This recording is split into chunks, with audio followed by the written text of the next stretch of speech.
What is up, guys? Welcome to another happy hour. Michaela is running a little late, so she'll be here in a little bit.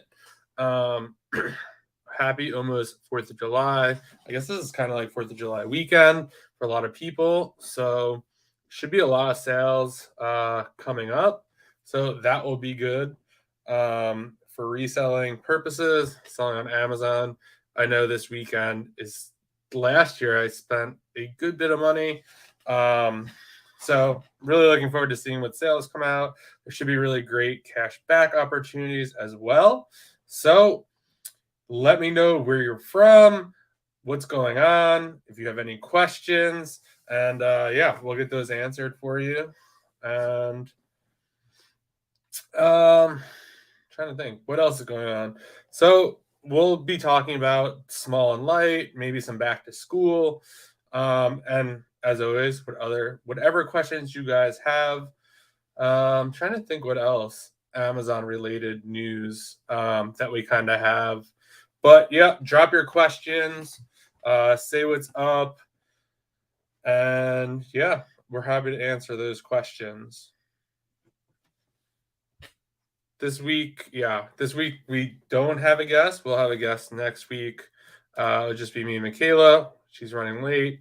So yeah, let me know what questions you guys have. Say what's up, where you're from, anything like that, and we'll get it started. Or if you have any 4th of July plans this weekend, what are your thoughts about small and light? Being canceled by Amazon, which is super interesting. It's always interesting when stuff like that happens or they make decisions like that. So while I wait for Michaela, I guess I could just do some, I guess maybe some tips for shopping 4th of July sales this weekend. So I would say, number one, keep an eye on the cashback websites. So the cashback websites are definitely going to be offering some major cash back. And I've definitely seen in the past, a lot of these sites, it happens like within an hour. Basically, like Rakuten will be like, hey, like Kohls is now offering 5% back, or they have these kind of like flashbacks for cash back. So definitely be on the lookout for sites that are offering massive amounts of cash back. When they do offer them, if you have a sheet of items you've bought from that store in the past, or like a master list of everything you bought, I usually just go through that entire sheet and see if I could find, anything that's still profitable. This way I could get the cash back. And by profitable ASINs, it just cuts my time in half, because I already have bought this in the past. I know how it sells. I know whether it gets returned or not. And I can make a decision whether or not it makes sense for me. Another thing to keep in mind with cash back is it is not guaranteed. So do not figure that into your margins, because if you don't get it, then it creates a problem. And plus, you're not going to get that money, depending on the site, for a little bit. So I never include it in margins. What's up, Milton? Oh, thanks. Yeah, that podcast was really good. I really enjoyed it. He did a really nice job on that. We were talking a lot about books. You guys have any questions, drop them in the chat. So that's number one. Number two, for 4th of July, I would say pick kind of the stores you want to go to, and shop those sales. I've done this last like Q4, where you just jump site to site to site to site and don't really get anything because you're just kind of like in a rush, and you're just like, oh, like I saw this thing, or that thing, or oh my god, like this is buy one get one, and you just jump around and around and around. And if you can't find anything on the buy one get one, then you jump to the next thing. Sometimes you just really have to like focus in on. I would say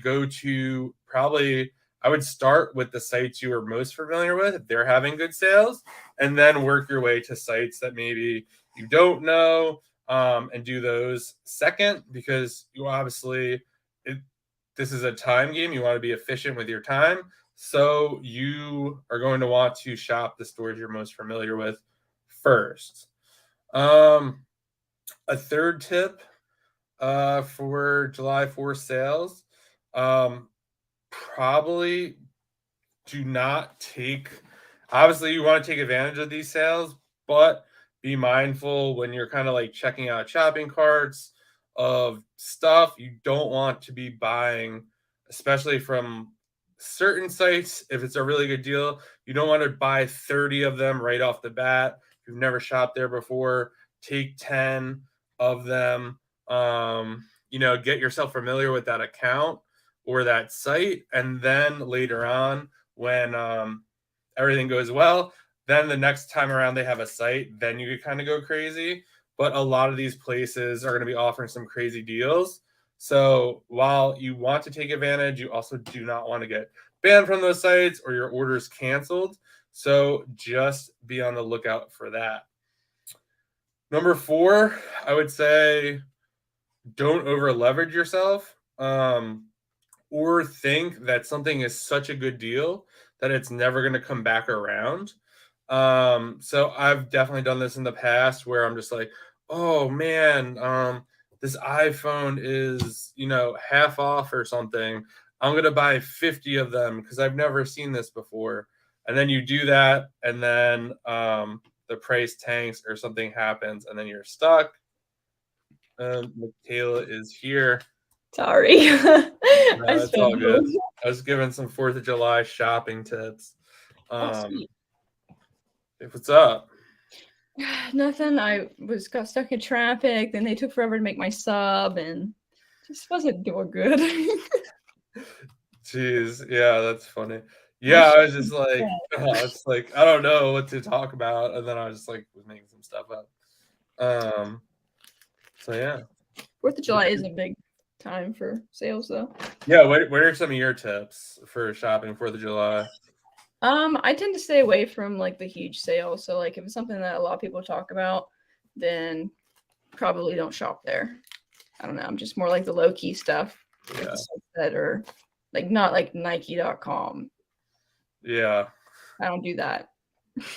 I feel like, I mean that I feel like I haven't really seen as of today like too many crazy sales that are going on just yet. I mean, I guess it's not till Tuesday, so there's definitely time. But I feel like usually when there's like a big like holiday, it's almost like the whole week they do these sales. But it should be interesting to see. This weekend should. Yeah, I feel like this weekend, I'm definitely excited to kind of start shopping around and hopefully like cash back. It goes back to being ridiculous. Yeah. Are you gonna do some OA this weekend or no? No. You're gonna sit out? Yeah. I've been just focusing on real estate a lot lately, so Nice. It's not been paying much attention. I don't know how many. I think I've seen probably at least 10 houses in the last few weeks. So wow. Did you buy a bunch? I bought one. It's under contract. And then I just saw one today that I really like. So I'll probably get that one under contract too. That's exciting. So that's what I've been doing. That's why I've been absent on social media. I'm surprised people haven't been talking about that. They probably have. Yeah, probably. I'm just doing my own thing. In the DMs, they're talking about you. They probably message you like, "Where's Michaela at?" Can you guys discuss the discrepancies in stock levels between Keepa and SellerAmp? Maybe how you make decisions when you see wide gaps in stock levels. Show me the stock levels between Keepa and SellerAmp. So I feel like Keepa and SellerAmp are just two different tools that have different estimates. For me, I don't really go by any of the sales estimates that either gives. I mean, it's just kind of like an estimate. It's a tool. I'm on listings now that say, it's going to take you 6 months to sell through this, and then it sells through in like 2 days. So I'm just a big fan of test buying and just seeing what happens. And then after about 2 or 3 buys, then kind of making a decision how much I could buy based on how much I sold, what got returned, how long it takes to check in, all that kind of stuff. So I feel like while it's helpful, it's just kind of an estimate. And you just kind of got to use some common sense sometimes too, where if it's, let's just say, I don't know, maybe like Keurig K cups or something, like a certain flavor. If it's saying it only sells 10 per month, like I would probably bet it sells a lot more than that. It's because like everyone buys K cups unless there's something really weird. There are some keep it charts. I would say one thing to look at is the review count. So if the review count is going up a lot, that means it's definitely selling. There are some definitely big opportunities when there's like no sales rank, but that review count is going up really quickly or has a lot of reviews because obviously the only people who are reviewing that are the people who are buying it. Yeah, I agree. It's all an estimate and it's all software, so it's never 100% accurate. So when you see all those numbers, it's kind of like you can use that, but I wouldn't like if it's something that may or may not be like you think, oh, like maybe it does sell more, like just with common sense, with like the review count, if you know that product or you sold a similar product or under the same brand or whatever, you kind of have that previous knowledge, and then you see that and it's like that may be like too low of a value of estimated sales or whatever, just test buy it. That's where test buys, and everybody talks about how test buys are dumb and all this stuff, but no. Yeah. Those people end up with like a bunch of stuff to liquidate. Yeah. So yeah, I mean, like anything else, I mean, obviously Keep is like amazing and Seller Amp is great. But you just have to kind of your best data is from what you buy and what you've sold. That is the absolute best data you could have. And the only way to get that data is to kind of do a test buy and kind of figure out for yourself, or if you feel comfortable, maybe ask someone like in your friend group, hey, have you sold this? Hey, have you sold this brand? Does it move quick? Or have you seen Keep It charts like this before? Like, what do you think? And then maybe you can get some additional guidance. Yeah, like I said, I would never just trust that wholeheartedly. I would want to test buy it, or if I knew somebody else who I trusted, that's the main thing. Trusting somebody. Agreed. Wholesale questions. So if you know this distributor is legit and authorized, but the brand is on the listing and there is IP warning, but Keep It is clean, are you worried about IP at all? Are they IP warnings off of IP alert or Seller Amp? Because that makes a difference for me. Yeah. It makes a difference. Honestly, I err on the side of caution just because I don't want an IP to like either A, shut my account down, or B, I don't like to have a bunch of inventory and then get an IP claim, and then obviously that inventory, like what do you do with it after that? Like that happened to me with Domino Sugar. I bought probably, I'd say maybe $2,000 worth of Domino Sugar. Ooh. And the listing, they IP'd us, and there was a lot of us on there, and there was actually some sellers that I knew on it, and I was like, oh, ironic that we're all on this together. But like I said, it got blocked, and then I am stuck with 500 bags of Domino Sugar. So, oh god, yeah. That I would say that's also like another big thing about test buying that I really like is Amazon is getting very, I don't know, particular is the word for it, but basically there are just some listings that I'm on that like they're just like all of a sudden they're like, oh, we're deleting this listing. This thing has a weird ingredient, or I don't even know what their reasoning is. And then they're like, and they just delete it. Sometimes they give you like 6 or 7 days to like sell through to get rid of it. Other times they just delete the listing and the listing like description page. And I'm actually on something, or was, that I sold through, and then like I re-upped. I didn't go crazy because I was like, oh, I want to test buy one more time before doing so. And then sure enough, all those items are now stranded and the listing has been deleted. So yeah, super annoying. Glad I didn't go crazy on that one because it's just I think one of the hardest parts too is like when something like this happens is like liquidating the inventory. It's not even so much like the money you're gonna lose. It's more just like to like list it on eBay and ship it out to people. Like that's like especially if Amazon like deletes it off the platform and there's not another listing to put it on. It's just like super annoying because like I don't know, some of the stuff I get is just like I would not sell it on eBay because it's just not shipping's very expensive. Like it's not like I'm selling books and you do everything media mail. Like, stuff's gonna cost you probably sometimes it could cost your buy cost just to ship it to someone. And it's like absolutely insane. So yeah. Yeah. I don't know. That's the hard part about it. You just got to be cautious, especially when you're doing wholesale and you're at like a multiplier. Whereas you do OA, you may only buy 5 units, but in wholesale, you're not buying 5 units. You're buying 500 units. You're buying 50 units. So everything is increased risk. So if there's an potential IP issue, I just don't even want to mess with it at that point. Yeah, and I'd also probably say too, I mean, if you are doing wholesale, I would almost probably assume you have a lot of other opportunities you could pursue. So like why Yes. pursue something risky if you have like another better opportunity you could kind of put Yeah. money into? Agreed. How will the new small and light changes affect your business? It will not affect my business at all. I don't do any small and light. I did a little when I first started. I mainly use a prep center, so it's really not feasible in many ways for me. I saw a really big seller say it's going to cost them an extra 30 grand a month fees. And I was like, dang, trying to wrap my head around that. But yeah, I don't know why they are canceling the program. I don't know. For me, I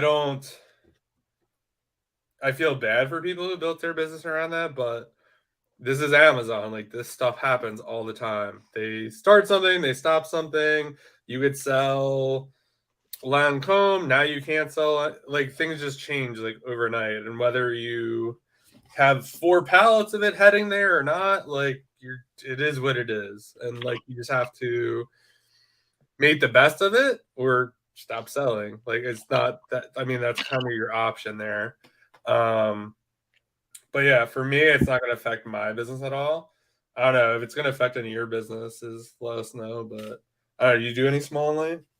Yeah, I do some small light, not a ton though. But this kind of like hits the main point for me that I've been like silently preaching about in the background. It's Amazon's sandbox. You're the one playing in their sandbox. So whatever they want to do is what you're going to do.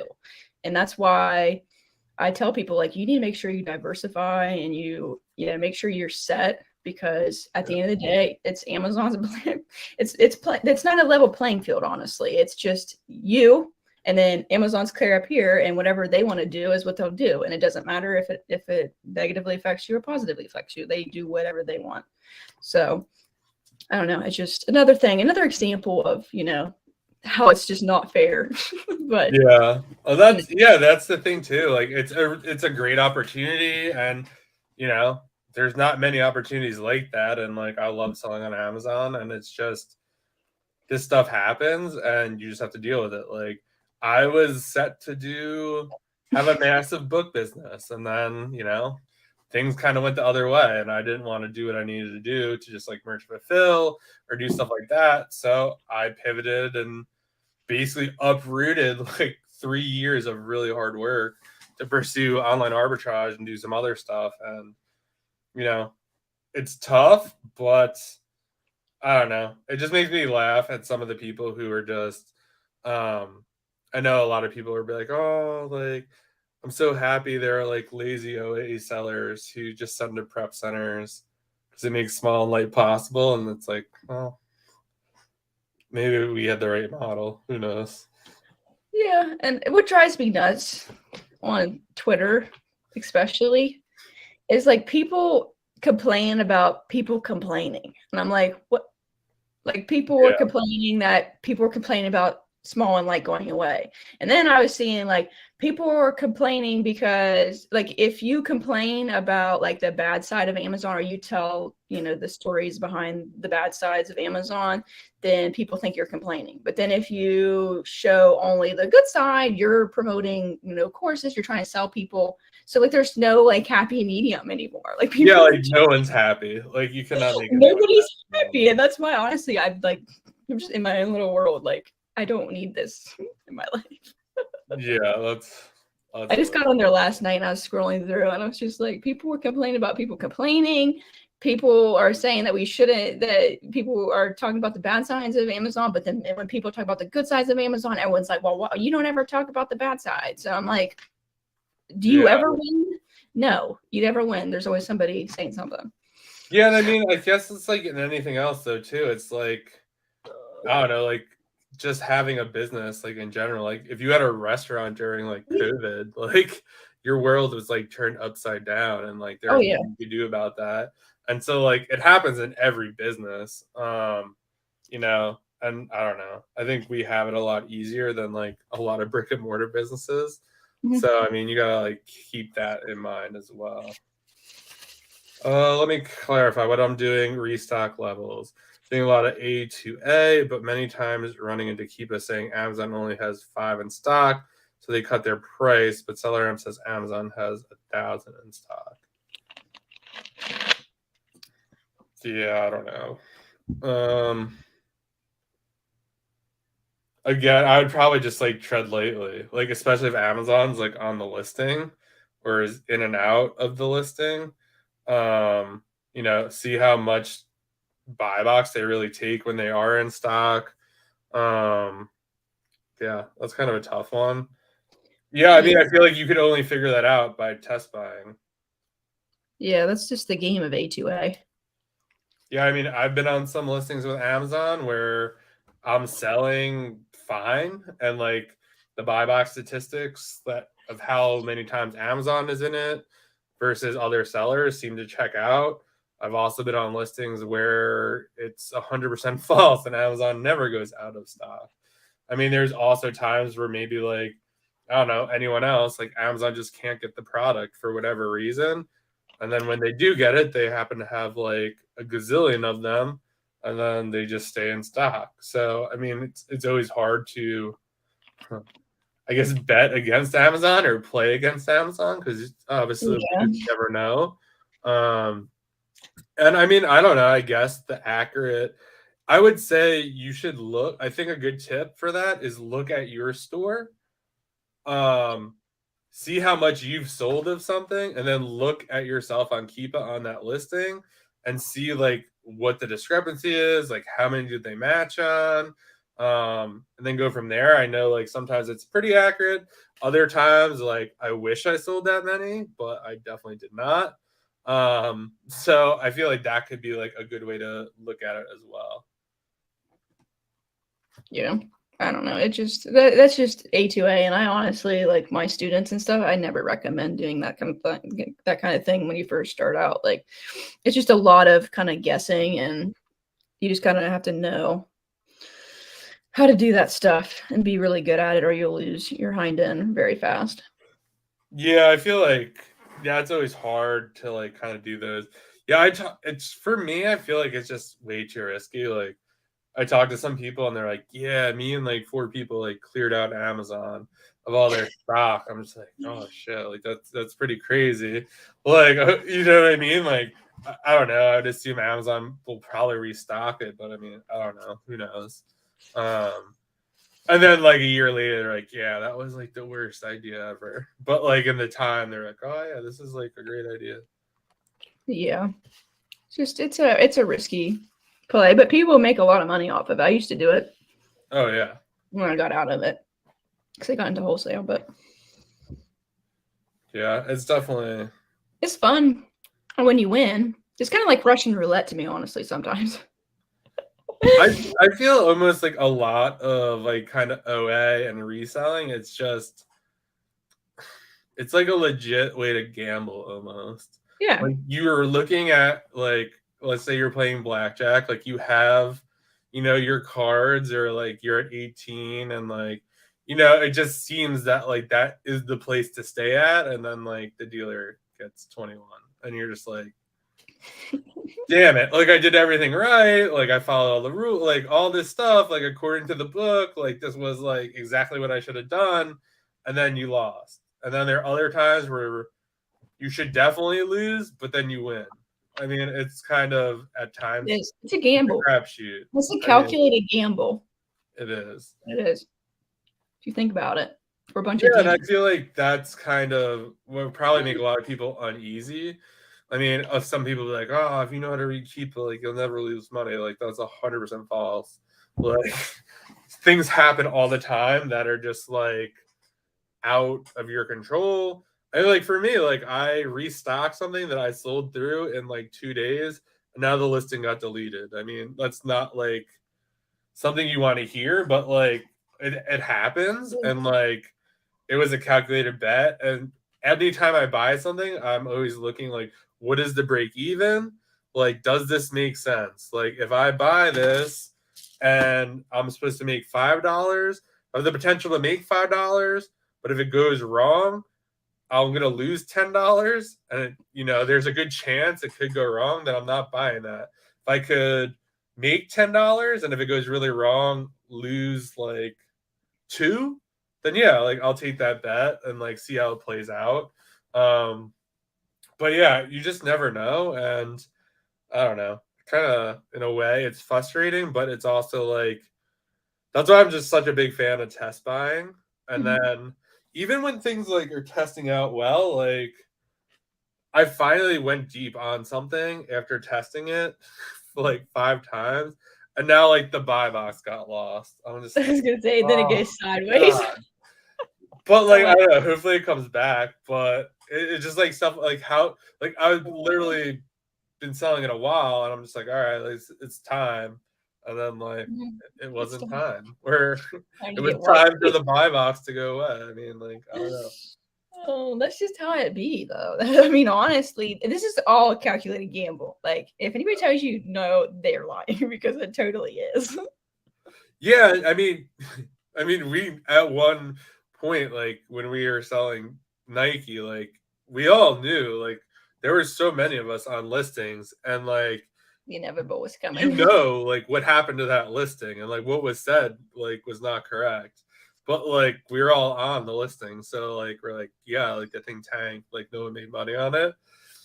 But it's just kind of how it goes, and I think you want to be probably. I would urge people to really test messy Kiba charts. Like, look at it. The buy box is being rotated.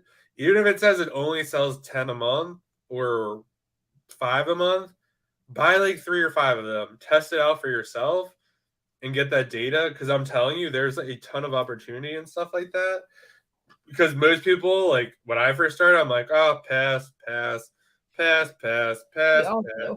And then like that too. And then I don't know if I did a post. It might have been in my story on Instagram. Look at like the buy box statistics, like how it rotates and what price it gets. Like there's so many times where you're scrolling through a storefront or you're just looking at a listing, you're like, oh, the buy box is at 20.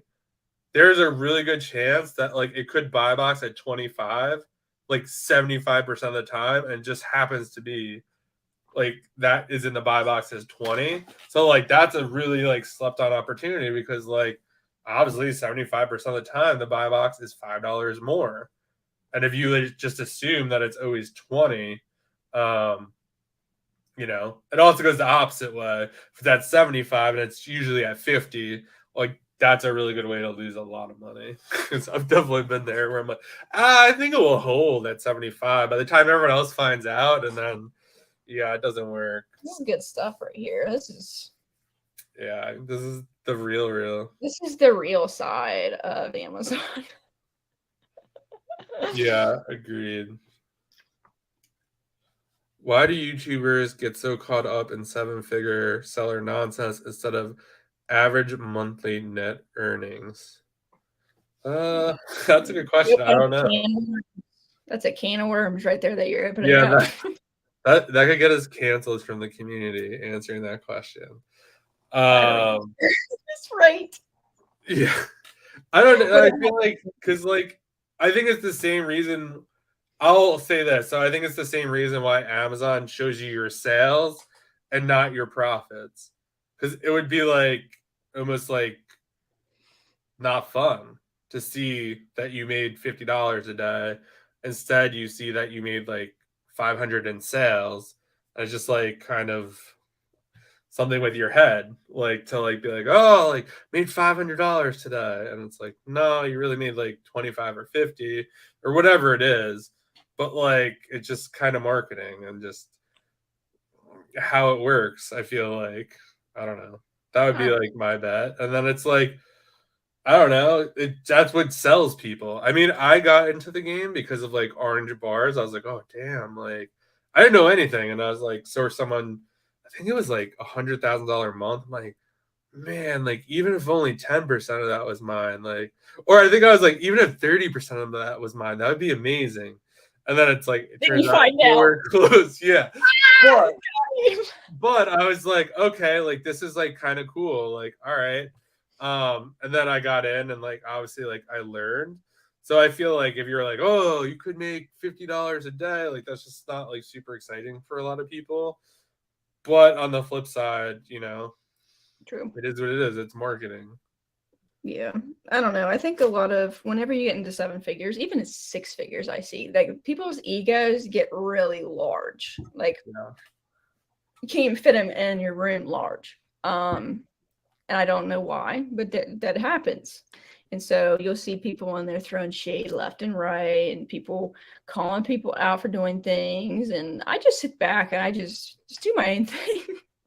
It's super interesting. So I will say, like being in this space, and I have to do a better job like consuming less. But if you consume, let's just say like let's say we consume the 100 same people and know a lot about what they're posting or what they're not posting or whatever. And then like eventually a story usually comes out. And it's like the down where you're like, I don't know how the hell they're doing this, blah blah blah. And then like 8 months later, it was like, oh, that like didn't work out. Like it seemed like it was working out, but then, you know, whatever happened, um, whatever. I'm not gonna get into it because it'd be like too specific. But you just never really know what's going on, how much money is being made. And that's not to say that like Amazon's not an amazing opportunity, because like we've both made a lot of Yeah. money doing it. Yeah. Real It money. still is a great opportunity. You just have to be aware that like you're not going to just sit at your computer. I think this is another big thing too.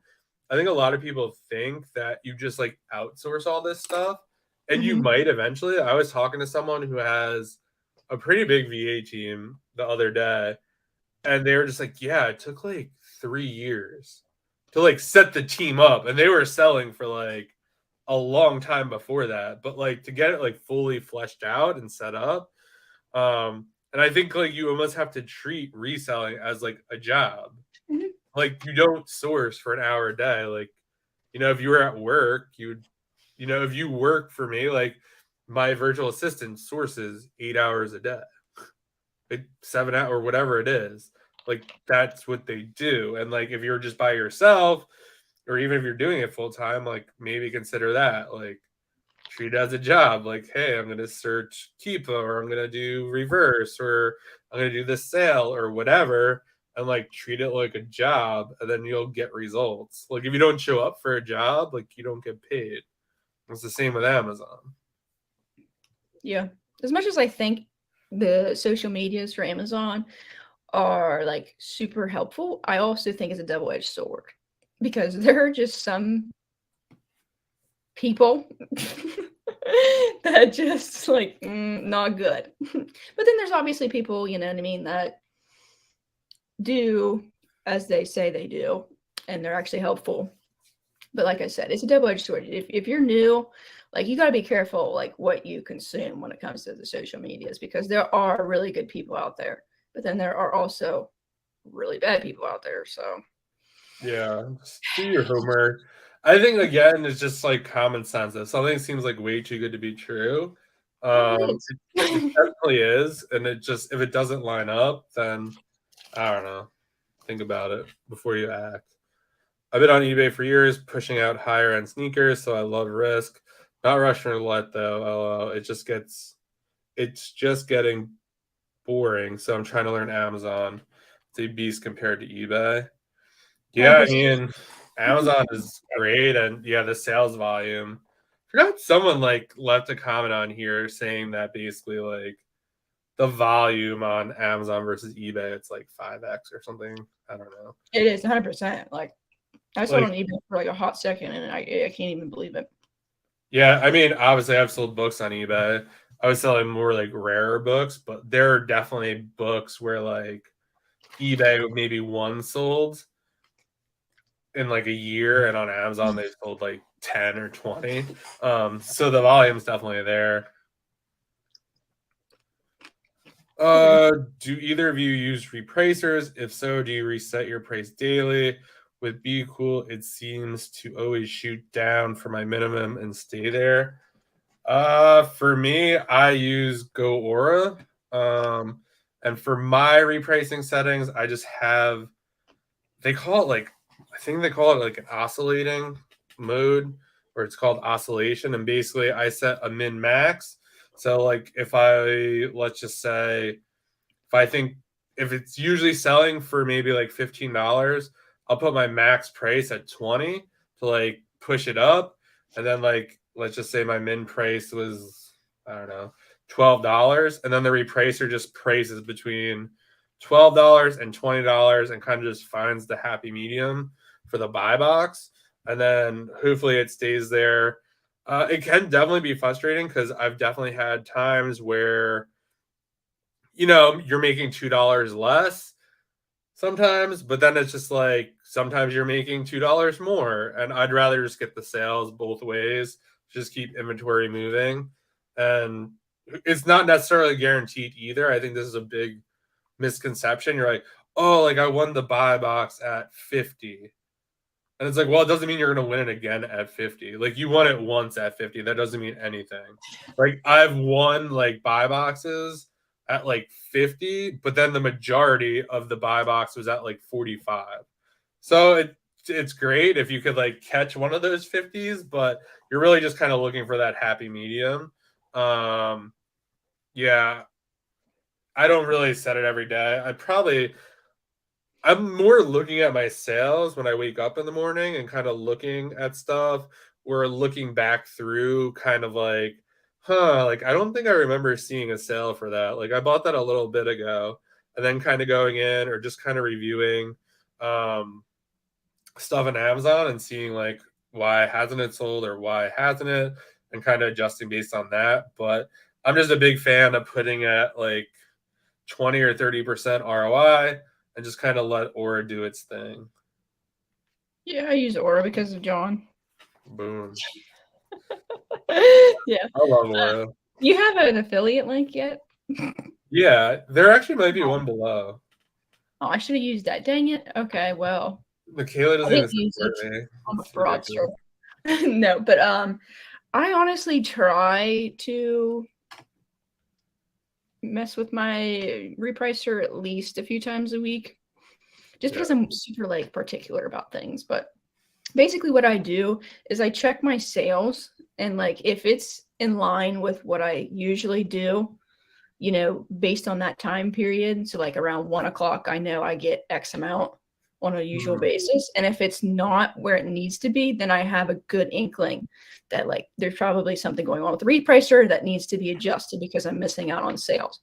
So that's kind of how I do it. I used to check it on a daily basis, and then I realized like it was just a waste of my time because it wasn't like enough to where it really made a difference. So I try to check it every few, maybe like 2 or 3 times a week, honestly. That's probably where I'm at this Just point. depends. Like I said, I honestly gauge based on the sales. So like I know that if I hit, in order to hit, you know, XYZ, that I have to be at 12 o'clock, 1 o'clock, I need to be at this. But if I'm not there, then that's Probably also because depends a lot too on like the product. Like if it's a seasonal product, like you're gonna want to be more on top of it because yeah. like if it's meltable season, like you got to be a little bit more aggressive if it's like coming towards the end of meltable season or Christmas or whatever. But yeah, that's kind of what I just kind of let the repricer do its thing. And then another thing you could do as well is you could set in your SKU, put like the price you expect to get for it. And then if you're like getting sales and it's not anywhere near that price, obviously there's like something wrong, or maybe you want to adjust it. Sometimes, I don't know, you just have to look at the listing. Maybe it's staying at your min because unfortunately you brought down the price and everyone else followed you. Once you bring it down, it's really hard to get it back up unless people like get off the listing. So that's kind of some stuff to think about with that. yeah, Be Cool is notorious for that. And when I switched to Aura, I actually texted John. We talked about this before, but I texted John. I was like, "Hey, I'm trying to like liquidate these items, and I can't get Aura to like go down." So they do a really good job at keeping you above your Yeah, min. when you liquidate, yeah, like I would say a majority of the time you could break even on stuff. If that's one of my settings, like break even, it's very rare that I'll have to like do a manual price change before that happens. But I don't know. Yeah, it should Be Cool is just that way. That's just how Be Cool, depending Yeah. on which setting you use. But yeah, Yeah. I would also say, like, I don't know, I've used both of them. I obviously am a big fan of Aura, but like it is also very, very, very dependent on the listing, how many people are on there, how many people got on it recently. There's just lots of stuff that it's really hard just to be like, oh yeah, like just put it on this setting and like don't worry about it. The yo-yo method is explained on yesterday's Rumors interview with a $20 million seller. I didn't watch that interview. But yeah, I mean, I think the yo-yo method is like basically you bump up everything, your prices at I think like at night or at lunch or like 3 times a day, and then sometimes you catch the buy box higher. I don't know, but go watch that video for anyone who's like interested in that. What is up, the used book guy? Wait, you actually have to work to get paid? Yeah, I mean, imagine that. yeah, it's crazy to think that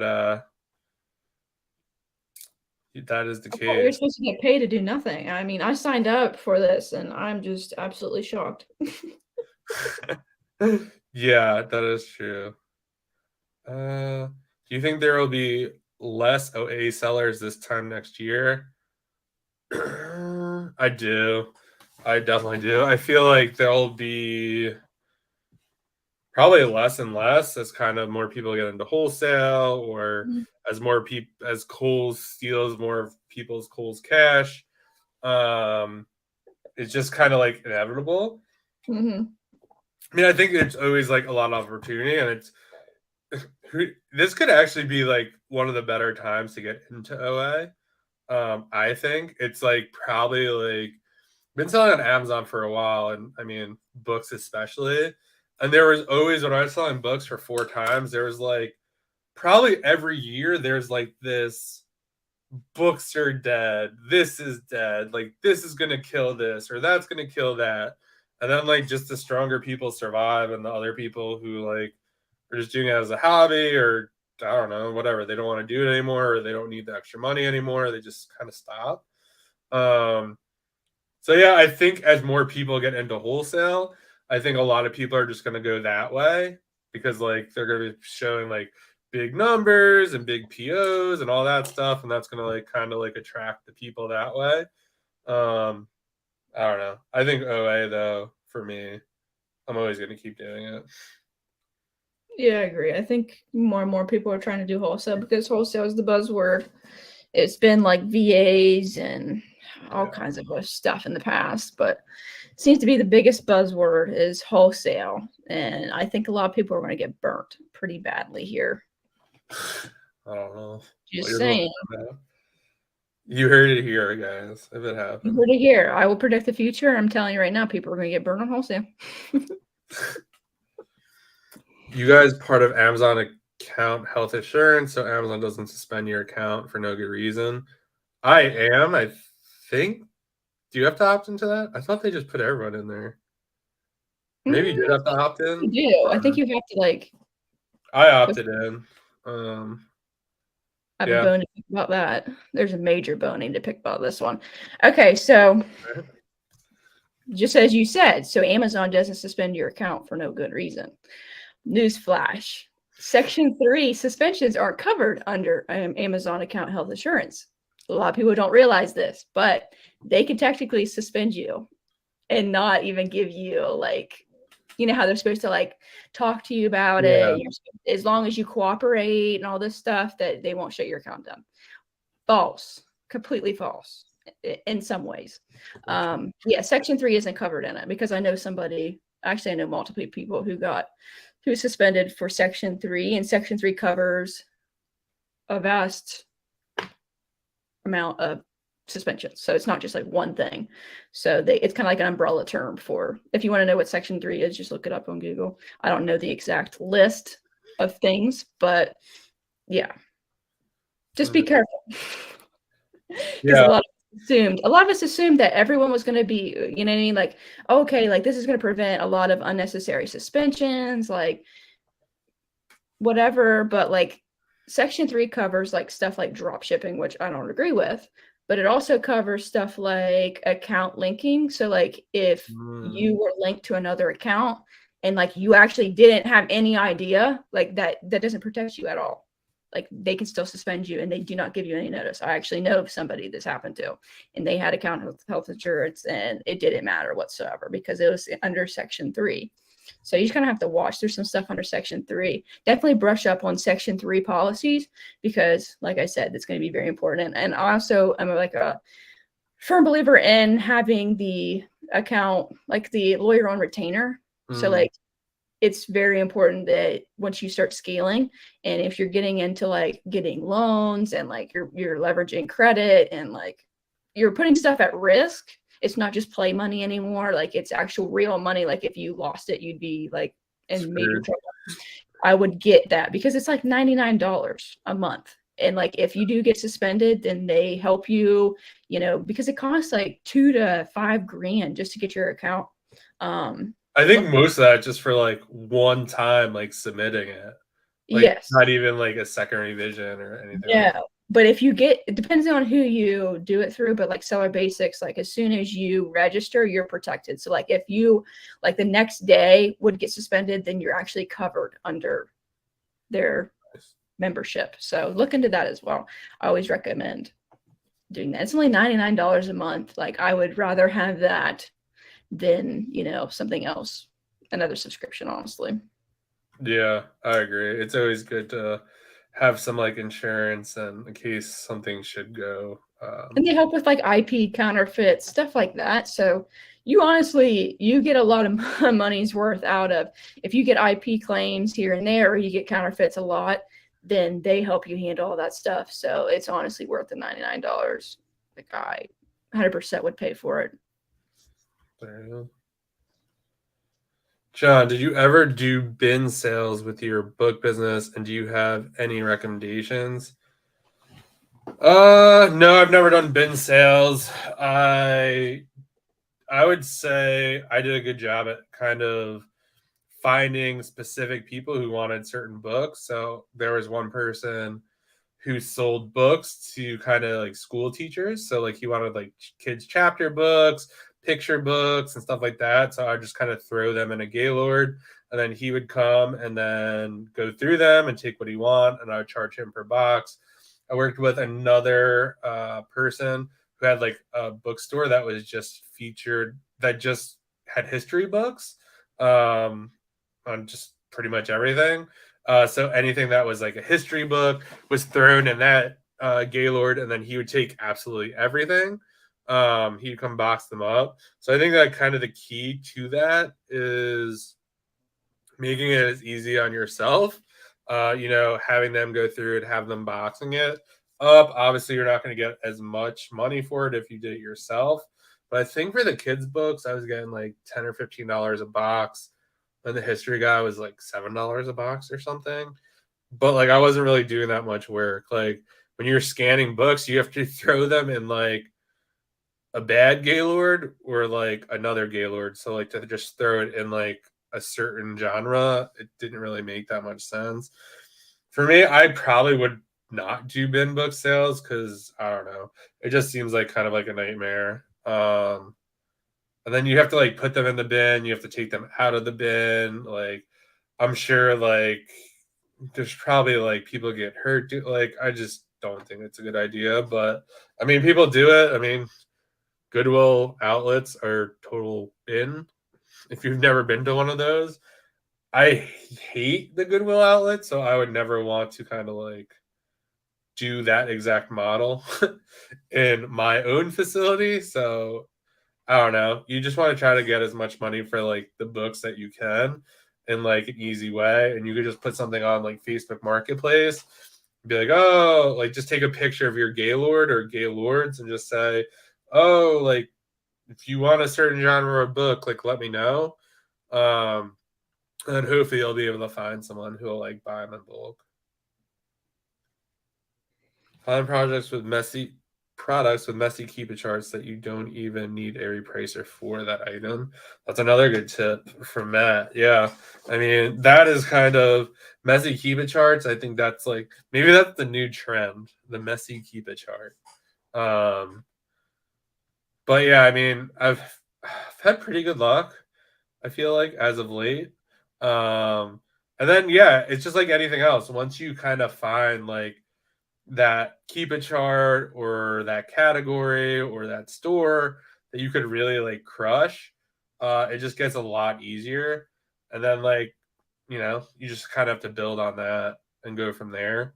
But yeah, I feel like we're just not in the days of like you open up Seller Amp and just like hit the Google button and then like you buy the product. Like you got to be more creative than that these days. Involved. Yeah, like there's just lots of stuff. Like you want to build as many like moats as you possibly can. And I actually created like a checklist. It's free. I'll link it down below. Like how to avoid price tanking, and it talks a lot about kind of like what to look for in the Kiba chart and all that other stuff, and what to avoid. But yeah, you just want to build moats around your products, whether that's with I don't know gift cards or coupon codes, or I would say if you found the product really easily, a lot of other people are going to find that product. So if it actually took you work and you had to like put it in the cart, and then I would say that's a really slept on opportunity. Like put all this stuff in the cart and then see if you'll get a promo code. A lot of the times you will.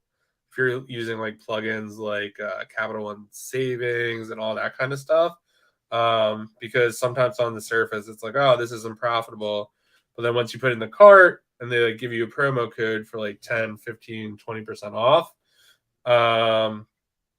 then yeah, I mean, then it makes it profitable. And a lot of people aren't doing that. Any of you do seasonal stuff like Halloween? I've never really done any Halloween. Most people say, I mean, I always sell like mostly apparel, and then people said costume returns are worse than apparel. So I was like, all right, like I'm gonna stay away from that. So I've never really done that. I don't know, is Halloween? I'm sure you could probably send candy in that, no? Yeah, I Yeah. did. So there could be like candy opportunities. I think that actually Yeah, starts multiple season. yeah, I've filmed them. Or you could do FBM. I did some I don't last know. year. Chris Potter, I think he used to make a ton of money selling Halloween stuff and had like a whole costume business. Yeah, you just want to be careful with that. And I also feel like too sometimes those kid brands are like rough. Like you get like a Paw Patrol costume, like you're probably gonna get like an IP complaint, or like these like little weird brands like are really, really known, especially like toys and all that kind of stuff, to like issue IP complaints. Or I know like something I bought like got like deactivated because it was like counterfeit without test buy, and there's like really nothing you can do about that. I was like, okay. So yeah, you just kind of I don't know, like anything else, like you just want to be diversified. Like I wouldn't go like 90% into Halloween. I mean, Christmas, definitely.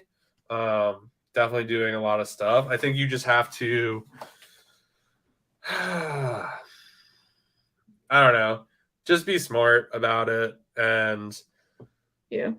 just realize too, I feel like Halloween could be tough. Obviously, like Halloween candy is great, but you almost have more opportunity with like Christmas candy because you have the whole month of December. Like after October 31st, like the people buying Halloween candy are looking for it for like pennies on the dollar. They're not really trying to pay like full price and they're not buying it for next year. Um, but like at least with Christmas, like people will buy that like probably into January, especially if it's like, holiday themed candy or Hershey's or whatever. So yeah. So we can go to Hershey Factory and clean up the limited edition stuff. I did earlier this year. They sell stuff. We should definitely do that. Make a video about it too. I sold around $1,000 vegan Reese's from the factory on eBay. Bought $3 and sold them for 17. Wow, that's crazy. People, yeah. I mean, do you see that sriracha thing? I sold some last year. It's crazy that like there's I don't know, maybe we're ruining a bowl though. I have no idea. I've never sold it, but yeah, it's crazy to see I had like a whole bunch. Let me see if I can find the photo to show you how much I bought last year. I filled the entire hallway up with it. Did you get it wholesale or? No, I was buying them from just like Walmart and at local hold on. Like weird retail stores? Yeah, like I Do you have Menards by you? Yeah, like you can see here. Oh wow. That's only some of it. That's I had more in the hallway. Like I would just pack my car full, and I was doing like I guess kind of like RA, but it was like a curbside pickup. Yeah, I mean those opportunities are amazing, and you just have to like when you get them. My car, and I would just. Yeah, and I think that so like that's a really good example too of like, it takes hustle. Like Michaela just wasn't like, oh, like I'm just gonna order this online and wait for it to come like in 4 days. Like she went to all these stores, like collected everything, she merchant fulfilled them. So like she didn't have to like worry about like kind of price tanking and like you could get first to market. For something like that too, like if you just listed merchant fulfilled, especially something like that, you just put in like a bubble mailer, send it first class, cost you maybe like $3 or $4 all in with the envelope and like first class. And then if you don't sell them, you just send them into FBA like 2 days from today or whatever your plan is and just keep going. It was crazy. Sriracha was selling for like absurd amounts of money, like one bottle. I'm like, there is no way I'd ever. And then I actually went to physical therapy. And somebody I was talking to him about it because that was last summer. So kind of like into my very, you know what I mean, my beginning stages of selling on Amazon. And that was actually my big like first FBM experience. And I was telling the girls physical therapy, they asked me what I was doing. I said, oh, I had my mom and my sister and my boyfriend, and we all went across, like 5 or 6 towns, and we grabbed as much sriracha as we could. And one of the physical therapists found out about it, and she came up to me and said, I heard that you have sriracha. She said, I went to Kroger, and the Kroger that my mom hit, and she said the whole place was white. And I was like, yeah, because my mom was just there. And so I gave her the bottle. That's hilarious. I was like, here, you can have this. Yeah, I mean, it's all about like hustle. I mean, I think that's like a big underrated thing too. It's like wherever you are, like just listen. Like I've been like working in the mornings from Panera and like kind of just the stuff people talk about. Like I'm not gonna say what it was because it's like kind of going on. I haven't gotten any of it, but like literally the person who checked me out was talking about a certain product. They're like, "Oh, I got like the last one of blah blah blah." Like the thing was packed, and I was like on my phone. I'm like, I was like, oh, okay. Like, and just, it's an opportunity. I didn't get that exact one, but it gave me some ideas for other stuff that I ended up buying. Or like if you have family members that like talk about like spending an absurd amount of money on like something weird, like look it up or like look into it. Like TikTok could be a big waste of time, but like a lot of these products go viral because of TikTok, or because they're using them or other people want them. I mean, like half of last Christmas was like on TikTok. True. For the most part. Thoughts on selling in other Amazon markets: Europe, Mexico, Canada, Japan. Spreads on product prices, availability. I don't sell it on I just sell in the U.S. market. I feel like Chris Grant said something the other day. I don't want to put words in his mouth, but it was like he was saying like he doesn't recommend people look into other markets. Maybe when they hit the 8-figure mark, maybe or 7-figure mark. I don't know. It was something like that. It's just I don't know. It's a hassle because we obviously know US like rules and regulations for the most part and like laws and stuff. And it's different. Like obviously not every country operates just like the United States. So like you might be able to sell something here, but then like you try to sell it on like the Mexico marketplace, then you may not be allowed to sell there. And then you might have sent all of these in and they're like, oh yeah, you can't actually sell that because whatever XYZ is against our rules and regulations here, especially like foods and like things you put on your skin and stuff like that. Like everything's regulated a lot differently in different countries. Like it's not all across the board. So. Yeah, I think it all stems to your like Amazon account. So just like anything else, if you're just like you sold, I don't know, this water bottle in Canada and they're like you can't sell water bottles there, like if you tell Amazon like, oh, I didn't know you couldn't sell water bottles, they're like, sorry, like we don't care. Like you should have read like the 100 pages of garbage we told you to read about like what you could do and what you can't do here.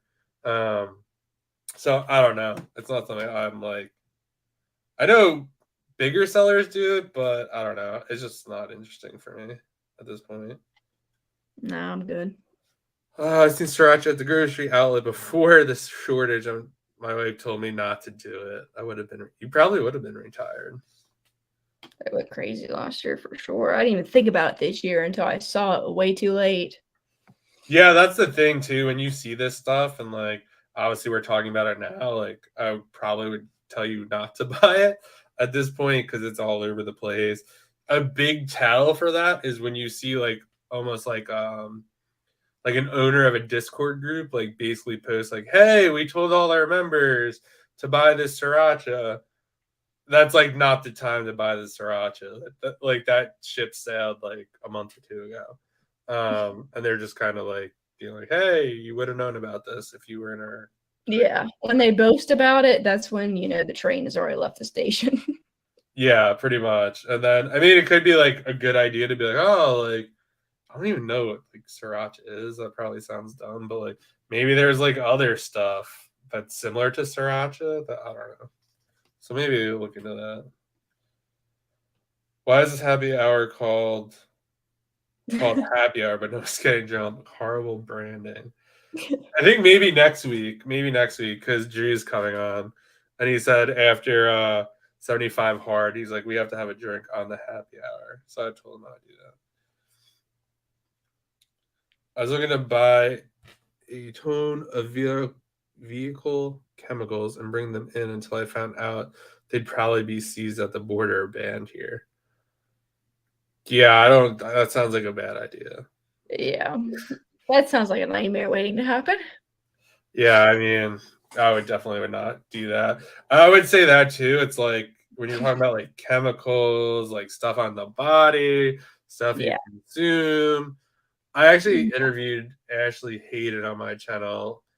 Just Google that or put in YouTube, and she like has this. I forgot what it is, but like it's like it just deals with insurance, like pets, anything you eat, anything you put on your body. She said, I think it was like fitness stuff because like people like get injured using these fitness products. Like there's all sorts of stuff. I think baby stuff is kind of Huge. has probably like a not high likelihood, but like, stuff gets recalled, stuff goes weird, stuff breaks. So yeah, you don't want to like screw around with like someone else's kid to make like $2. Definitely not. You gotta pick the right battles there. And that's just not the one to Yeah, and pick. I feel like a lot of it too. Like I was literally on the fence about like a couple of products today, and I was like, oh, like really thinking about it. I'm like, this seems like a really good opportunity. But then I was like, it was kind of not like wasn't on like a not like a legit site, but it wasn't like a Walmart or like a site, like a big name site. And I was like, you know what? Like almost seems a little too good to be true. And like if something were to happen, I feel like Amazon will reject invoices from this website. So I passed on it. And I don't know, maybe other people will get it or whatever, but I feel like whenever you're kind of like on the fence about something or like and I feel like they're banning a lot of like stuff that has like weird ingredients or steroids or I don't know, just like these regular like topical things. They're like, oh, we found out there's this ingredient in it, like you can't sell it anymore. Like done. And they're like, let's see. Doesn't drinking on YouTube get you banned? Obviously, if you were drinking that delicious Natty Light out of the can, probably be an ideal. I don't know. That's a good question. I feel like I've seen people do it. I don't know. Just put it in your water bottle.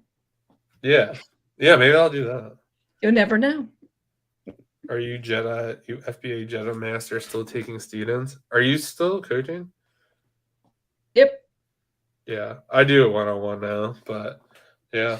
Yep. Jason and I, we're actually getting ready to start another cohort. We're just getting some people. Yeah, you had like some good success. I saw you posting on Instagram. Yeah, wait, our you first actually know like what you're doing. It's crazy. Our first student finally hit 100K, and it was awesome. That's amazing. It was good. It was good. Yeah, I mean that's like definitely like a really like nice feeling, like when you could help someone like do that, or people say like, "Oh, this helped me do this or that." So yeah, I mean, gotta get him to 100K months now. His account got suspended there for a little hot second. There was something really stupid, but he's back now. That's good. Yeah, I mean, it's always I mean, there's sometimes it happens for like dumb reasons, but yeah, I feel like we talked about this maybe when Miles was on. It's like, yeah, is it like possible to get suspended? Yeah. Do I think about it? No. If it happens, I'll deal with it. But like, I'm not going to be like thinking about it every day. Like, oh, what happens? It's like thinking like, oh, what happens if I get into a car accident? Like, why? Yeah. Like, just if it happens, hopefully you're okay. Deal with it. You'll find out like how to deal with insurance and all that other garbage. But like, I wouldn't worry about it until then. No. And honestly, if you diversify and you're not putting all your eggs in one basket and you're, being smart about money, then you'll be okay for the most part. But it's not something I would like actively every single day of my life worry. But yeah, and if you're, I'm not telling you how to do it, but the only way it's a huge issue is if you're super over leveraged. That's when like it really hurts you, because if you can't pay off your credit cards or your other stuff, like, or your loans or whatever, that's kind of where you get like hit the hardest. True. Michaela, what's the story behind why you chose your car? Okay, this is kind of a long story, but I really love talking about this because it's so funny to me. So we were up in Pittsburgh, and I forget what we were doing up there. Oh, that's what we were doing. We were going and getting, I basically went to like 3 large Dick's Sporting Goods and got a whole bunch of Stanley mugs for Christmas. And we stopped up there because we were just up there. And at the time I was looking, but I wasn't really looking. But my my bookkeeper / CPA was like, hey, Michaela, if you do not buy a business vehicle at the end of the year, you're going to owe X amount. And I was like, and I needed a new vehicle anyway. So it wasn't like I was just buying a vehicle just to buy a vehicle. So they're up there. And at the time, I was loving the Ford Bronco because I have a Jeep. So they're, Okay. they're pretty similar. So I was like, you know what? I'm going to go look at these Ford Broncos. So we went to a Ford dealership, and we get there, and they didn't have any of the full size ones. They had like the smaller version, and I don't like those ones. I like the ones that look like like a Jeep. And they're like, yeah, it's going to cost you, I forget, these like 50 some thousand. And I was like, think, was there like a shortage of them? It was like so ridiculous. It was like absurd. The pre-owned was like 52 or 55,000 for a pre-owned Bronco. I was like, there's absolutely no way I'm spending $50,000 on this vehicle whenever wouldn't it be the one that you can get a tax deduction 100%. It's whatever that is, section whatever. Yeah. It wasn't heavy enough. So I was like, you know what? I'm going to go to the Mercedes-Benz dealership. Get the G-Wagon. And I went over there and looked, and they had like I forget, it was a BMW M3 maybe. And it was super cool. I went to for a test drive. Mind you, I have a Jeep, like I told you, and it's like super low technology. It's a 2010, like no Bluetooth in it whatsoever, like horrible with technology, like awful. And my aux cord wasn't working half the time, like awful. So I get in this car, and it's got like all the bells and whistles possible, and like it's got like the speedometer is like it like projects it outward. Oh yeah. But like it's on your like your windshield, and like you could see it. It's crazy. And like they had like cup warmers and stuff, and like I've never seen anything before like this. So we test drove it and everything, and I was just like, it was like 60,000. And I was like, I don't really think I want to spend that much money on a vehicle right now. And I was like, if I'm going to spend $60,000 on a vehicle, I'm going to go get one that I could write off fully. So then that's when we went to the Land Rover dealership, because I was going to buy a Land Rover and write it off. Well, I get to the Land Rover dealership, and I walk in the door, and it was actually a Jag and a Land Rover dealership. And as soon as I walk in the door, I see the car, and I just sat there, and I was like, it was like, hallelujah, like this is it. Like I stood there and I was like, this is the car, like this has to be it, like this thing is beautiful. And the guy's like, do you want to test drive it? And I was like, yeah. He's like, but we only let people test drive it who were super serious about buying it, because it was like inside the dealership, like inside the actual, like they had to open up the doors and everything, and they just detailed it, all that jazz. And I was like, okay, I came here for a Land Rover, so I'm going to go try out the Land Rover. So there was one outside, and it was a diesel Land Rover, and it drove like a bus. Like I'm used to driving Jeeps, and my mom has a 4Runner. Like I'm not used to driving tiny little cars, but this thing drove like a bus. And I was like, you know what? I don't think this is really what I want right now. And then we went back in, and I was like, yeah, I think I want this car. And I took it for a test drive.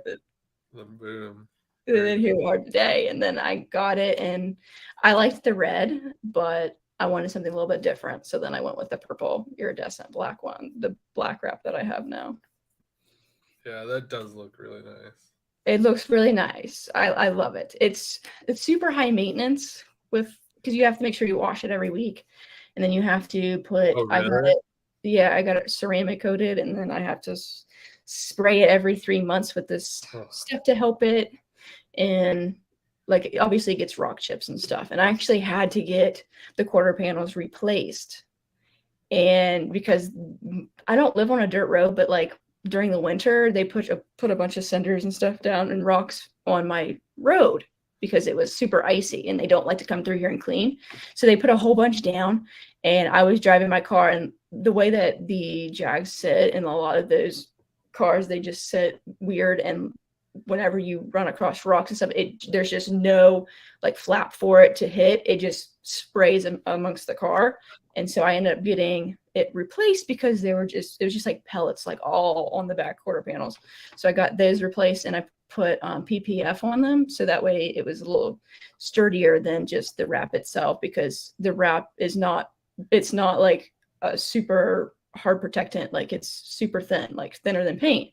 So I got that, and then I got they were custom made mud flaps for it. So dang, fancy. Yeah, it is high maintenance, but I still love it. That's what my dad, he's just like, yeah, do you really think that you like should have bought that wrap for that? And I was like, yeah, I literally love it, even though I had to get it replaced, and I paid for that too. But Yeah, that'd probably be too much for me. It's not a manual either. I can't drive stick. That'd be a disaster. If you get your account suspended and you're able to come back, your listings come back with it. I've never been suspended. I would assume so. I don't know. That's a great question. I think so. Yeah, I don't see why not. I mean, I don't think they can like take your inventory. I mean, who knows? Unless it was like, I mean, the only way that they wouldn't bring back your listing if it was something like for like an IP or maybe and they just didn't want you to sell it anymore and that was it. But I can't see them just wiping out your entire account. Yeah. Either you guys ever deal with a false expired product claim? I have. I don't know if it's changed recently. Sometimes like they just let you like check these boxes and just say you're not going to do it again. And then they'll like let you, I don't know, they just close it out. One of them, it like was really hard to beat. I forgot what it even was. But it was like something that doesn't expire. Like it literally doesn't expire. Like the manufacturer said it didn't, and Amazon like didn't want to hear it. So one of the best things to do when you're ever in a tricky situation and it sucks is just to call support. Because the support person is, and you just like ask them like a bazillion questions. So I was like, the product doesn't expire. And he's like, yeah, like I know it doesn't. I was like, so then what's the issue? He's like, that's the problem. I was like, what are you talking about? It doesn't expire. He's like, yeah, like you should have put on the packaging, does not expire. And that was the solution. So in the POA, I just had to say, oh, in the future, like I'll put on things, a sticker that says this does not expire. And then like an hour later, they like wiped it from the account. Oh. Because I was like sending them all this documentation. Like I reached out to the manufacturer and they're like, I was like, I don't understand. Like the manufacturer literally said this does not expire. They're like, oh, that's the problem. Like the person, since it didn't say it doesn't expire, might have thought that it would expire. And so like you just gotta call customer seller central and just like drill the person. They're like if they're like, oh, like you're not submitting documents, like what documents do I need to submit? Like what do I have to say? And then like make sure you understand. Like I usually just write exactly what they say and just like include that language in whatever I submit. And usually that kind of gets rid of whatever. Have an MV, highly recommended. It was cool. I liked it. It just wasn't in my price range at that point. IRS. Yes, I told you to Lambo for work. Please write it off. Hi, any CPA/bookkeeper recommendations?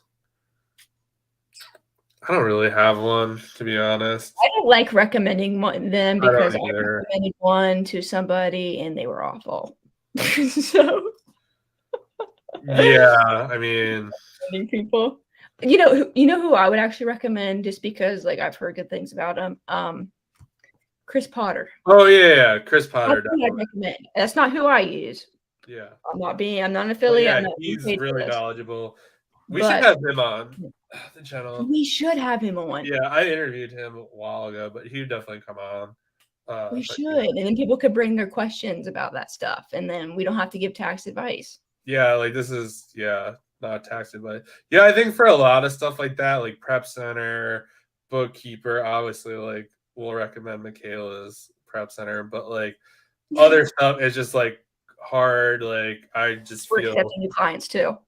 like even if I like loved my Prep Center, it could just get dicey. Like anything could happen. I don't want to be responsible for like your $50,000 worth of inventory like not getting shipped out, and then you're not going to blame the Prep Center. You're going to blame me, and I don't want to be in that. Regularly 2.0. We want that. Yeah, situation.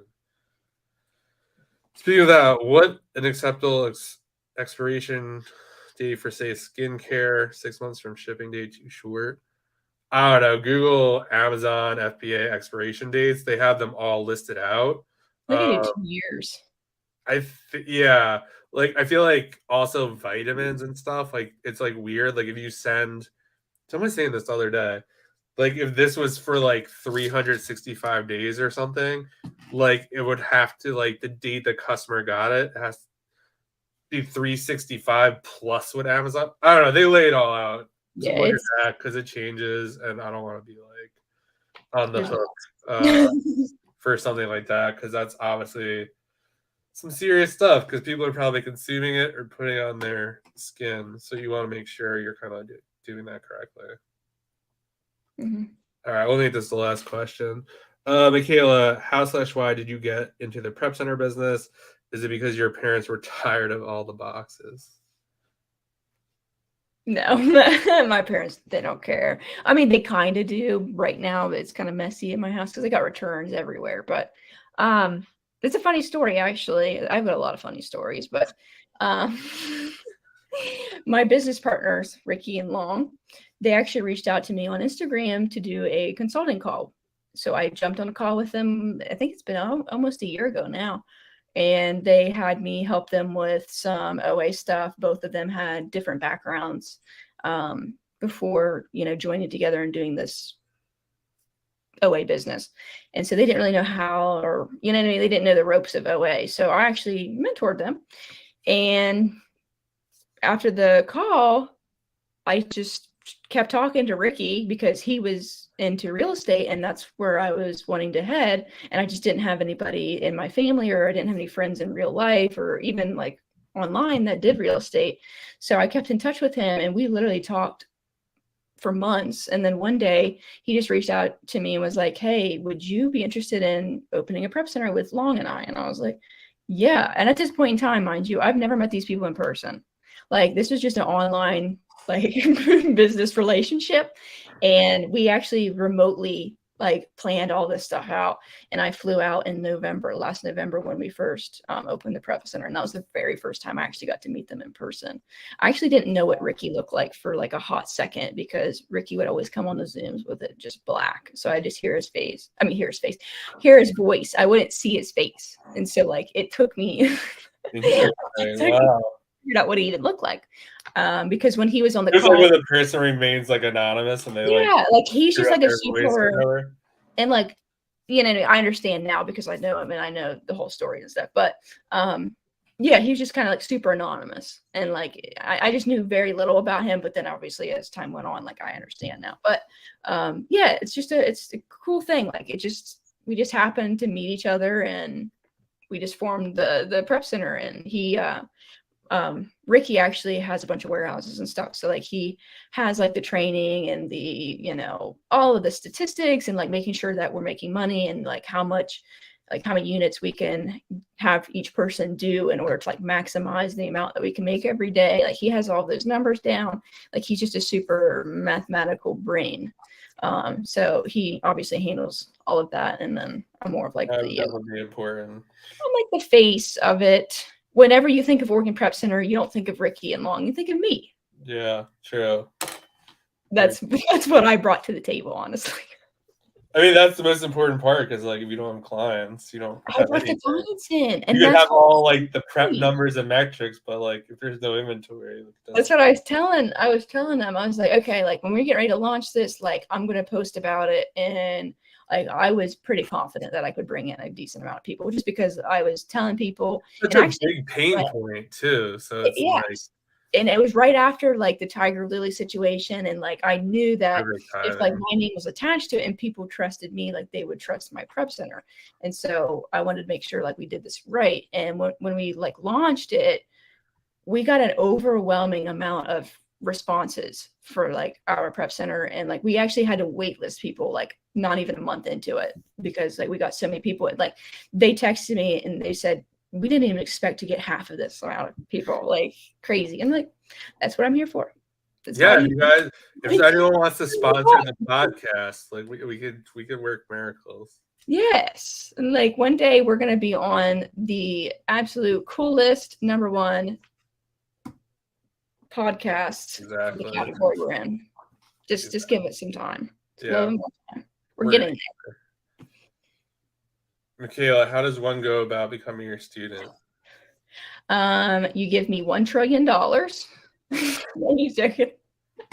$1 You trillion. sacrifice a house, the house that you live in, you have to give it to me, and then you can be my student. No, I'm just joking.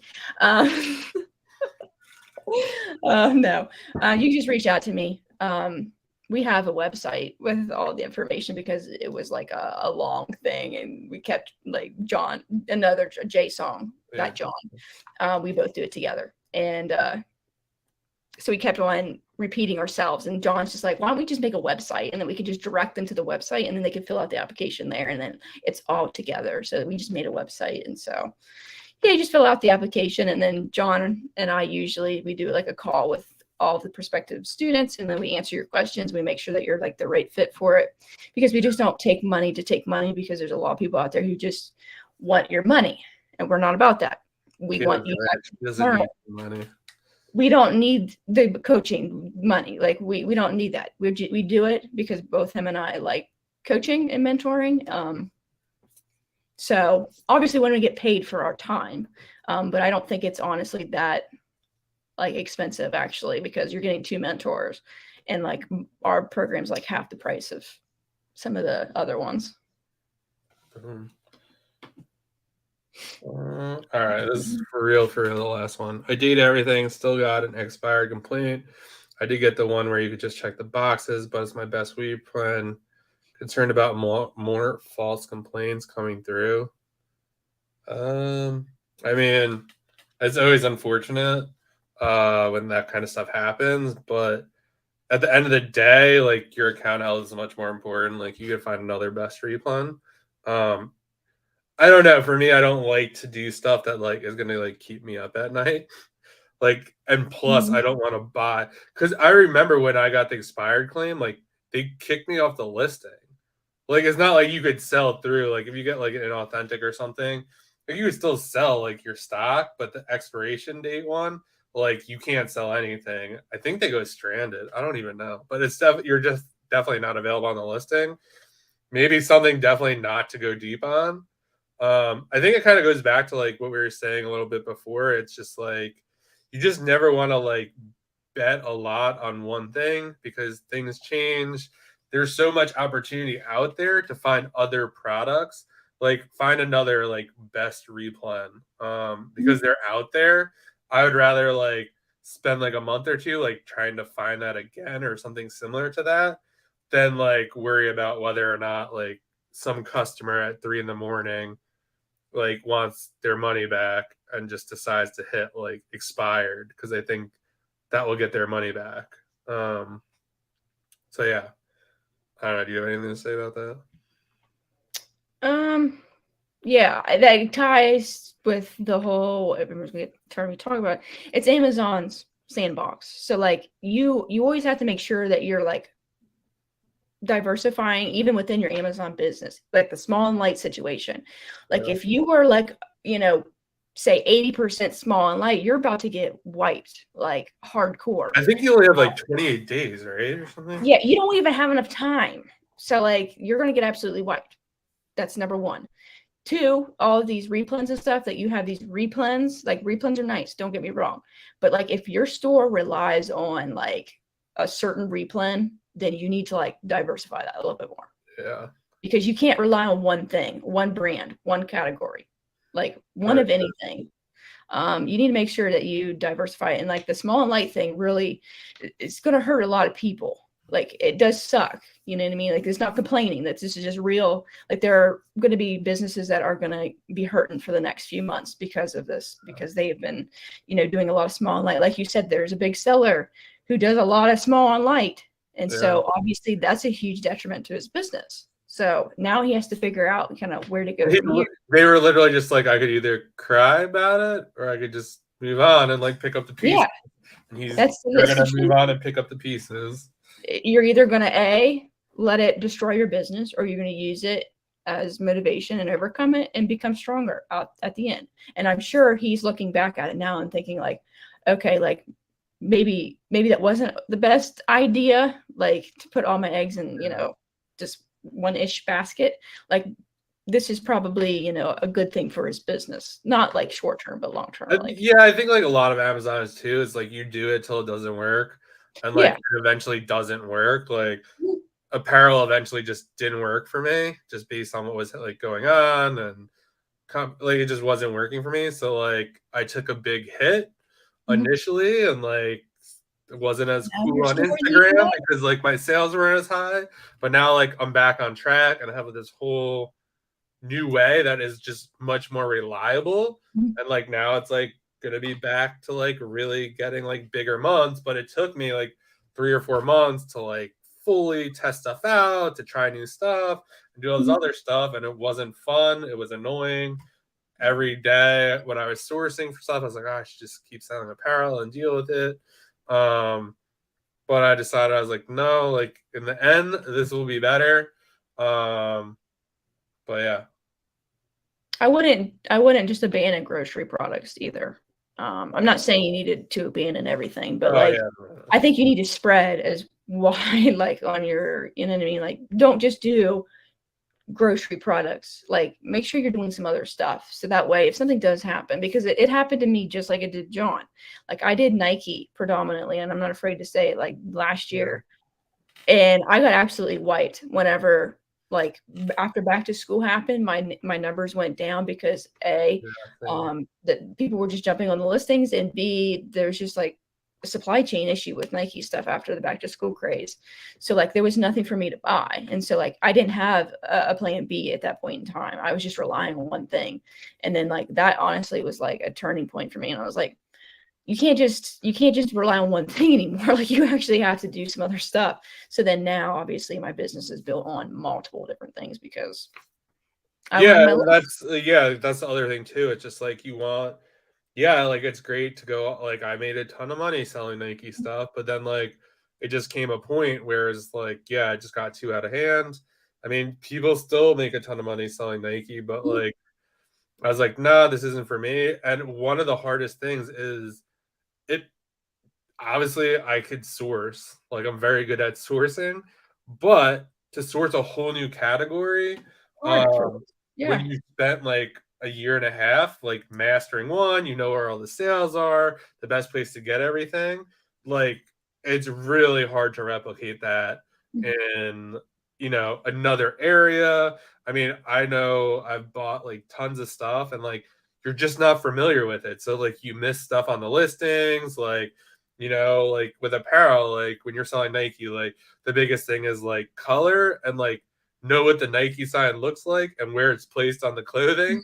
And like that's kind of like your go-to. And there's like little stuff like that with, I don't know, beauty or makeup or like vitamin. Like there's just little things like you're gonna miss because like you don't source it that often or have never sourced it. And like you learn the hard way when it gets returned, but it just takes time. It takes you like you buy something today, like you're not gonna know until like 30 days, depending on how fast it sells, whether it's gonna get returned or not, like what's gonna happen to the price. So it just takes a while, but you just have to look But at it as like a long-term game and like yeah. you gotta it's like so hard to explain, and I think it's like no one can explain it. You have to do what's like best for your business and for yourself and like whatever will keep you sane. Like, yeah, there's a time to put your foot on the gas, but it's also you also want to be careful doing so. Like I really put my foot on the gas and like really got burned earlier this year on apparel. Um and yeah, it just wasn't fun. Um so I could have like put in the work, and I think too, it's like one of my bigger mistakes doing that is I just stopped sourcing apparel altogether. So my sales went way down because I didn't source anything because I couldn't find anything, or was finding not that much. What I probably should have done was continue to buy apparel and eventually just like phase it out, or like be like, hey, like you could only spend X amount on apparel, like you got to spend this other money elsewhere, or just not spend it at all. Um, so yeah, I mean, and who knows? It could just be like a one-off thing with the expiration date thing. But Mhm. again, it's more like if you're worried about it, like it's probably something like it's not worth it. There's a lot of other products out there you could sell and not worry about. I think the silver lining to that is if you got really good at one category, you can replicate it for another thing. So like Yeah. I think a lot of people get in their own heads and they're like, oh, like I got really good at this and now it's failing. Now what? You know what I mean? Like, but the silver lining to that is you managed to get really good at that category. And it's not like it's super easy to get really good at anything when it comes to Amazon. Like you have to put the time, work, energy into it. So if you can do it for that category, you can do it for another category because apparel has variations. Like variations tend to be the hardest thing for people to like overcome. So like if you can do variations, then you can do beauty, you could do grocery, you could do toys and stuff. Like it's not just like a one-off thing. Like, oh, if this is done, like I can't, like there's no way I can source beauty now. Like, no, it's not. Like just use the same principles and apply that to other categories. Obviously, it's going to take you time. Like if it took you a year to get really good at apparel, don't think it's going to take you 2 days to get good at beauty. Like obviously, like it's going to take some time because you're used to, you know, sourcing for apparel. Yeah, that we'll end with this one actually. So, do you know how to avoid order cancels from Kohls? I don't. I feel like they're never order cancels were never a thing with Kohls unless like they were legit out of something. I think Kohls is going to be like the next. I don't know what it's going to be, but it's going to be like the next thing. Like people do not. I tweeted this today. Do not factor in Kohls cash when you're buying stuff. They're like taking away from people left and right. I know someone who lost $7,000, someone lost $3,000. And it is against their reselling policy or whatever they have. Like you're not getting it back. So yeah, just kind of keep that in mind. And just like with rewards in general, like cash back and stuff, that stuff is not guaranteed. Some of it doesn't get paid out. And for me personally, it's like I'm not fighting with Rakuten for cash back because then like I don't want like to draw attention to myself. So I mean, take that for what it's worth. But usually like my like kind of theory on like this cancellation stuff is like find sites that don't cancel your orders because it was the most annoying thing when I was shopping at stores because like, oh, I spent $1,000. Like this is amazing. Like you know, I hit my spend goal for the day or whatever it was.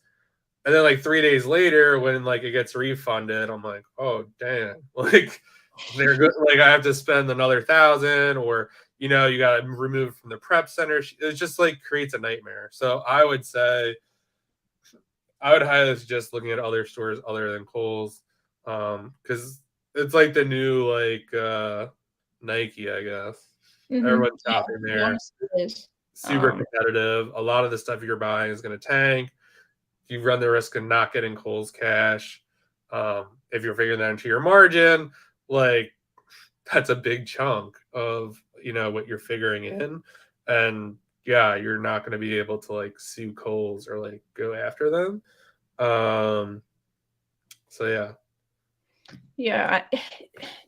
I used to shop a lot of Kohls. Not going to lie. Why should I lie? That was what screwed me up. They were like my biggest supplier. And then I got my account canceled. And that really forced my hand to like not do apparel. Exactly. And that's all I knew how to source. So I was like double screwed. But like I said, it's just, it wasn't really a huge thing back when I was doing it.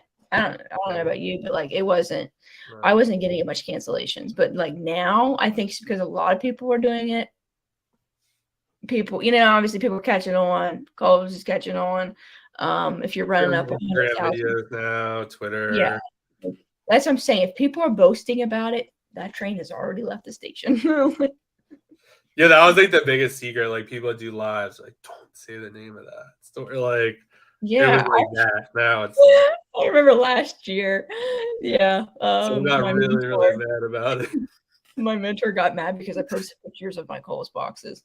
He's like, "Don't post those pictures ever again." I was like, yeah. So now like everyone's doing that. So like, and now look at it. I knew it was gonna. You know what I mean? All good things come to an end. yeah. And it's try to find places that don't cancel your orders, or again, like diversify out. Like buying like 100 of something at Kohls is like great. It's super easy, but it could also be like super risky. And Kohls sucks, to be honest. Like they always mess up the order. It's like really bad. It's so bad. Like someone was telling me that So they sent like the wrong size of something. And basically they're like, all right, no problem. I'll just list it on the other side, on the other size. And they got it inauthentic. So now they don't have like enough items in the inventory invoices to get it because Kohls screwed up the order.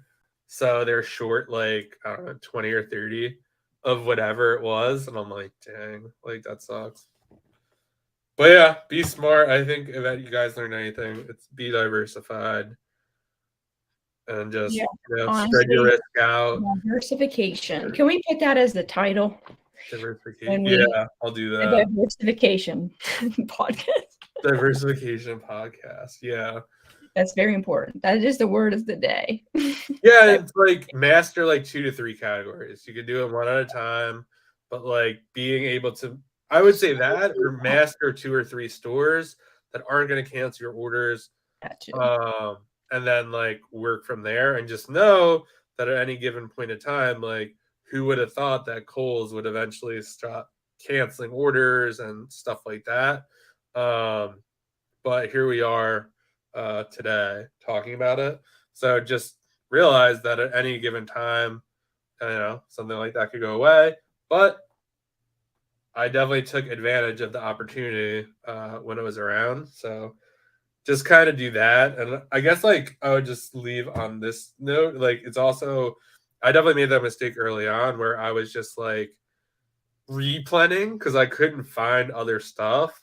And like replanning stuff I knew would probably like tank in price or like there could be a potential issue, things I've heard. But yet I kept like doing it to hit the spend goal and then it just did not go well. So put in the time to master other categories, find other products, be diversified, and you should be good to go. And just realize, yeah, it's just part of the game. Don't get frustrated because a lot of people, and don't complain on Twitter because people are going to complain about you complaining. You don't want to do that. Definitely do not want to get on the bad side of the people on Twitter. The ruthless. We'll end on that. Do not get on the bad side of people on Twitter. We will be back next week. I'm pretty sure Drew will be on. Maybe we will or will not have drinks in containers. That is not obvious. I'll bring mine too. We will see.